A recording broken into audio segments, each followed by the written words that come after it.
Thank you for joining us at the Roundtable. Brought to you by Community Education Arts, a nonprofit organization based in Noblesville, Indiana.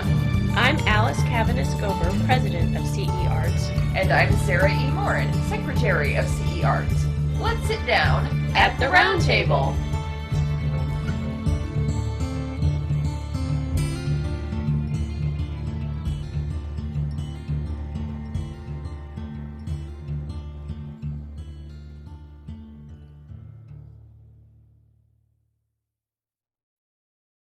If you're one of our presenters, please try to just save commentary for the Q&A. Like I said, we're going to try to get through our presentations. We don't want people here more than an hour and a half if possible. So we're going to try to stick to our timeline. We know it's hard to sit in a chair all night. So with no further ado, I'm happy to start announcing our presenters. And first up, we have a wonderful poem by Mona Mehas titled Poetry. And I will say that I just thought this was a lot of fun and really hit home in a lot of ways for me. So Mona, take it away.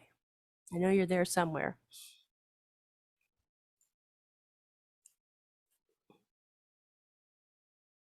Can't unmute myself. Oh, well, let me fix that for you. That might be a security thing. Okay, there. Can you unmute yourself now? Thank you. Thank you. Sorry about that. That was our security Okay. settings. We Yes. get emails from Zoom telling us we need to be more secure. And I'm like, oh dear. So take it away, Mona. Okay.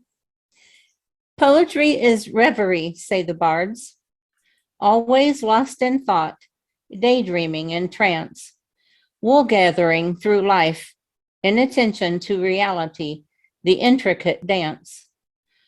Wandering through my life of fantasy, poetry is reverie, say the bards. Impractical, they say, your life in shards, preoccupation with my dream, escape. Visions of writing, musings I create. Impressions, emotions touch my poems. Poetry is reverie, say the bards. Idealistic, they condemn, lightweight. Hallucination, kindly to my soul. Abstraction, ward off the dark naysayers. Embrace ideas, forsake outside control.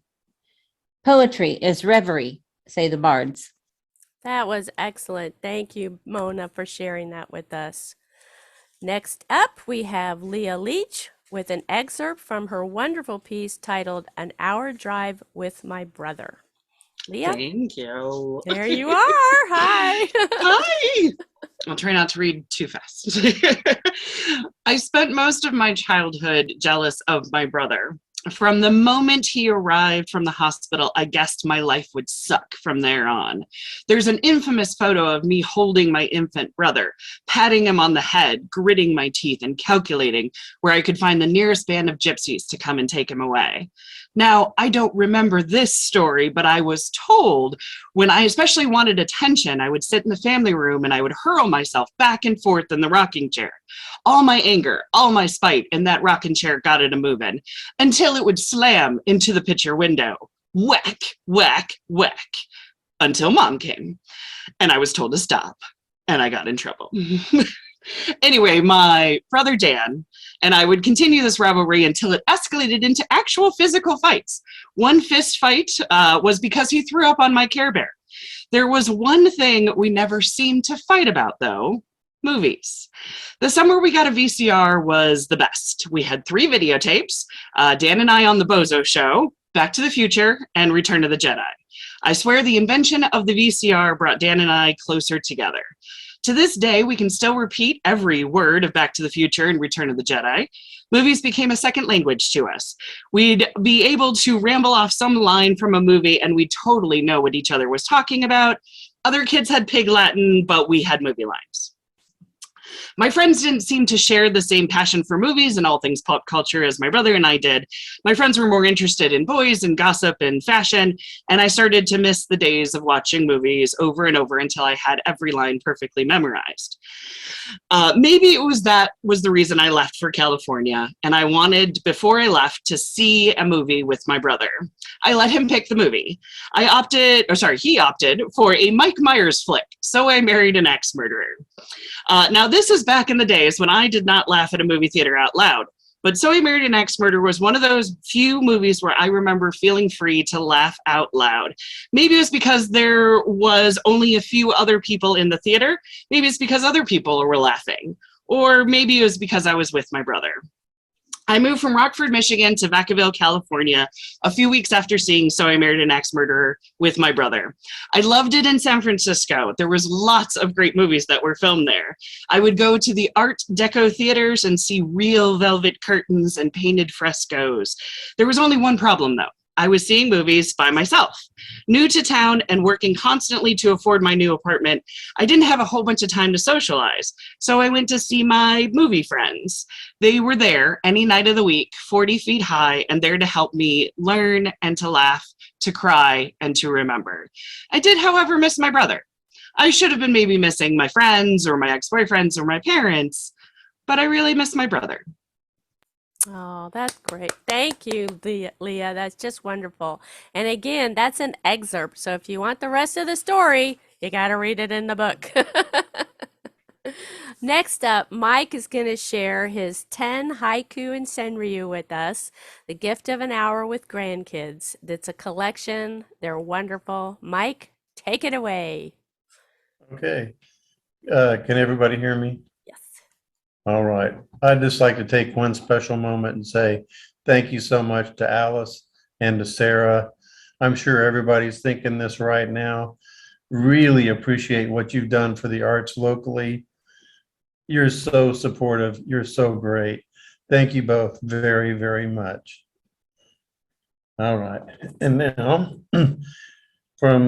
these are some haiku and senryu I wrote this summer when my children came to live with me and my grandkids were living with me for a few months. So if you can, just imagine we're playing and it starts this first haiku. Go light, stop light, go light, stop light, go light, stop, Boo Boo Bear. On the water slide, a little girl wets her pants. Summer breeze, the wind chime of playground swings. Digesting a magazine, literally. Snack time, the Cheerio kid shoots him down.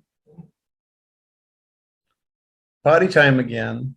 This time we get 2 chocolate chips.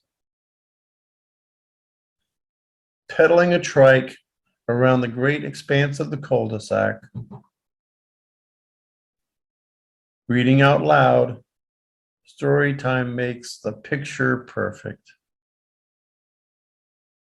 Nap time in soft beds. Undercover spies, just teddy bears. And finally, elderberry juice, smoothies, not so smooth on carpeting.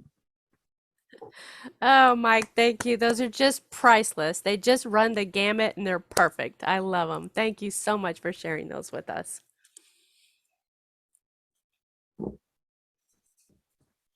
Okay, next up, Marilyn. Is Marilyn here? Marilyn J. Wolf? Marilyn, are you here?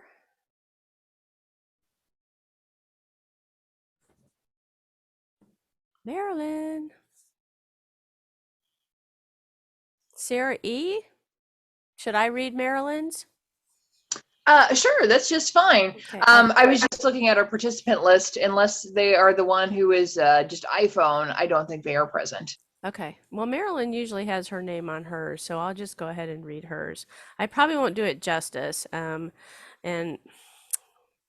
I want to say one thing about this before I read it. The first part is in a kind of a standard, poetry form, and then the last two, I'm going to say paragraphs, are like prose poetry. So hopefully I can do that justice. It's called Rails and Rough Hands Remembered. We lie in bed and talk about our day or week, or really nothing at all. Your hands are very rough as you rub my back. That means you put in a lot of perms this week, the chemicals eating away at your skin as you stand all day on tired feet. Ready for sleep, you pull the covers over your head. I put my bony little kid knees in your back against your ribs. As we drift off to sleep, it starts to rain, and a train rumbles on the tracks across the road. Roaring away across the road, the freight train passes 100 cars, click, clack, click, clack, click, clack, click, clack, click, clack, over and over and over. So many trains over the years, they no longer wake us. 4 generations in this house have heard these trains. 4 generations have slept through them. Rain pounds against the roof. Somehow the moonlight still manages to softly illume the room. I hear you breathing even under the covers. You, the train, the rain, the dark. It's safety. For the rest of my life, few things take me back home like that combination. Good job, Marilyn. Yay! And next up, we're going to have Kristine Staley present 2 of her paintings, Anima Realized and Anima's Dream. If Kristine, are you here? I think you're here. Yes, I'm here. Yay! Yay. Okay, I'm going to mute myself. So Senryũ is going to share each of your, visually share each of your paintings. And we just wanted you to just tell a little bit about, these 2 paintings, because we felt like they were the same character in 2 different moments in time. So if you will give us a little bit of what you sent that we put in the book, that would be great. Actually, I wrote something in addition to what's posted in the book. That's fine. Go ahead and basically, it's your just presentation. okay. So it's a story about how the character of Anima was created. So Anima is an INFJ on the Myers-Briggs personality test.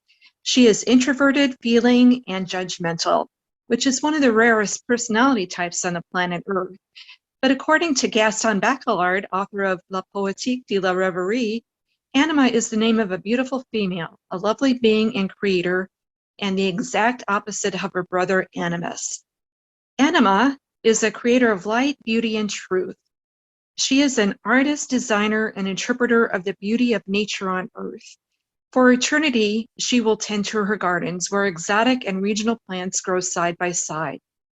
As she raises her hands, as she raises her arms, her hands hold globes of light, and the earth responds with a flurry of budding flowers, trees, and butterflies.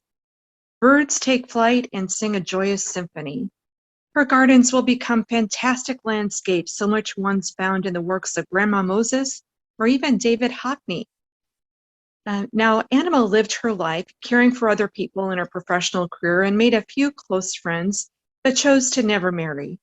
She cared deeply for her friends and family. She pondered how to show them the light of the natural world. She spent all of her spare time pursuing higher education, but towards retirement discovered her love of painting. She became an artist by attending one wine and canvas event and following art tutorials on YouTube. Now, Anima holds her paintbrushes like those globes of light and finds a way to apply her magical tools to create landscapes, still lifes, and abstracts on canvas. Her home is now packed with art on every wall. When the pandemic hit in 2020, Anima took early retirement due to health concerns. She wished to survive and needed time. Today, she is a cancer survivor and had to fight to keep her vision, her right hand from crippling, and her left arm from skin cancer. Even her blood revolted one cold January day in 2020 as she also developed iron deficiency anemia. Without healthcare services, she would have perished. Thankfully, through vaccination, she avoided COVID-19.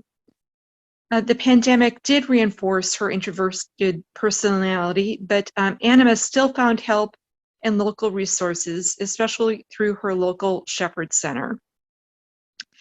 Anima had learned the importance of independence from her parents and her Norwegian heritage, but found the importance of community when struggling with her health. As a senior and survivor of the pandemic, she learned her community cares and is as beautiful as the landscape which surrounds her. She is an introvert, but she is not alone. As spring 2022 arrives, Anima will soon enjoy plein air painting within her quaint town of Noblesville in Hamilton County, Indiana. Anima returns to her dreams of flowers and tranquil solitude as night falls. She smells fresh flowers and celebrates her 64th birthday. She is ascending the slope of her soul in a reverie full of tranquility and peace. So that's what I wrote. That's about the character wonderful. development. Thank you for sharing that. We just love those pieces. I just thought they were so beautiful. And I'm Thank you. sure we'll get a lot of discussion in the Q&A about your artwork. Thank you so much. This has been At the Round Table with Alice And Senryũ. of Community Education Arts. Our nonprofit organization is based in Noblesville, Indiana. You can find us online at CEArts.org. We'd like to thank James Weston for writing our intro music and for his technical savvy. Join us next time At the Round Table.